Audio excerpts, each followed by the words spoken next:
En marge du Forum mondial de la jeunesse, 4e édition, notre envoyé spécial à Sharm el-Sheikh, Nour Aleh, a eu cet entretien avec M. l'ambassadeur Ahmed Abdellatif, directeur général du Centre international du Caire pour la résolution des conflits.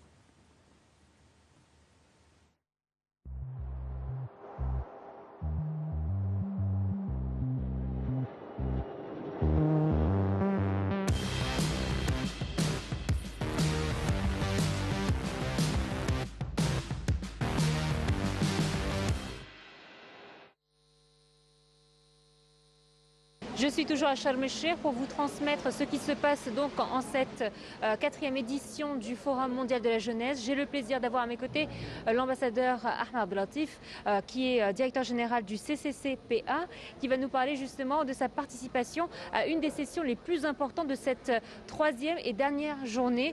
Donc bonjour monsieur l'ambassadeur. Bonjour. Alors, merci d'avoir accepté notre invitation.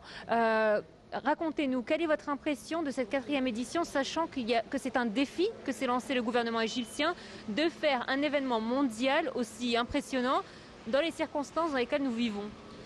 Oui, non, je crois que c'est une édition réussie, on peut le dire, aussi bien par la qualité des débats qui a eu lieu, la participation des personnalités de haut niveau, et en même temps le choix des sujets sur lequel cette édition s'est portée, qui sont tout à fait, à mon avis, pertinents, et notamment la session à laquelle j'ai participé, qui est sur la reconstruction post-conflit.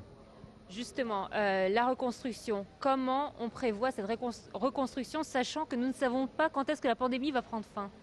Alors, c'est une bonne question parce que, en effet, mais on ne peut pas attendre la fin de la pandémie.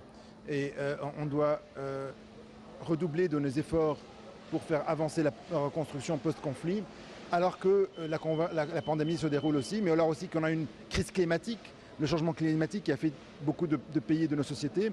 Donc les pays fragilisés par les conflits, les pays qui connaissent des conflits armés, du terrorisme, ils font face en même temps à la pandémie du Covid et à la crise climatique.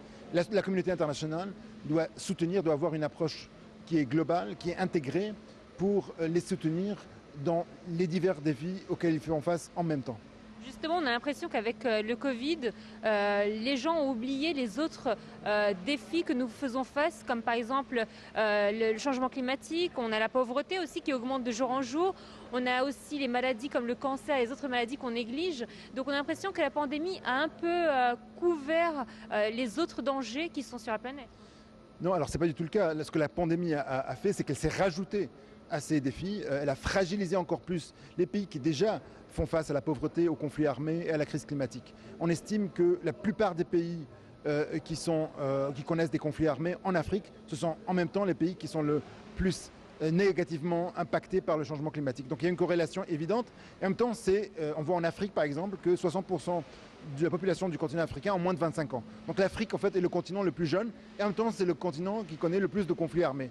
Donc la question de la construction de la paix, de la reconstruction post-conflit est essentielle par exemple pour l'Afrique mais aussi pour le monde arabe. On le voit qui connaît aussi des conflits importants au Yémen, en Syrie et dans d'autres pays. Et la participation des jeunes à ces efforts est essentielle pour leur réussite. Et justement, vous avez constaté que dans la salle, lors de la session, les jeunes réagissaient bien à la situation et aux problèmes que vous posiez? Oui, tout à fait. Je crois que les jeunes, leur question essentielle est quel est notre rôle? Voilà, c'est ça la question essentielle que se posent les jeunes. Et il faut leur proposer des choix, il faut leur proposer des engagements qui satisfassent cette volonté de participer. Et une des priorités, un des domaines que j'ai mentionné, c'est le cas de la formation. La formation aux questions de construction de la paix est essentielle et elle fait cruellement défaut dans le monde arabe en particulier. Donc le Centre du Caire que je dirige, le Centre du Caire pour la résolution des conflits, la construction et le maintien de la paix, il veut dans la prochaine période renforcer ses efforts envers les jeunes pour avoir des formations sur le maintien et la construction de la paix destinées aux jeunes principalement, tenant compte aussi que dans quelques mois, nous aurons le Forum d'Assouan pour la paix et le développement en Afrique, qui sera une nouvelle occasion aussi pour renforcer la participation des jeunes aux efforts de la paix. Monsieur l'ambassadeur, ce fut un plaisir de vous avoir au micro de Nile TV International. Merci beaucoup, je vous remercie. Merci. La 3e journée de Forum mondial de la jeunesse. Merci à vous. C'était Nour Aleh pour Nile TV International.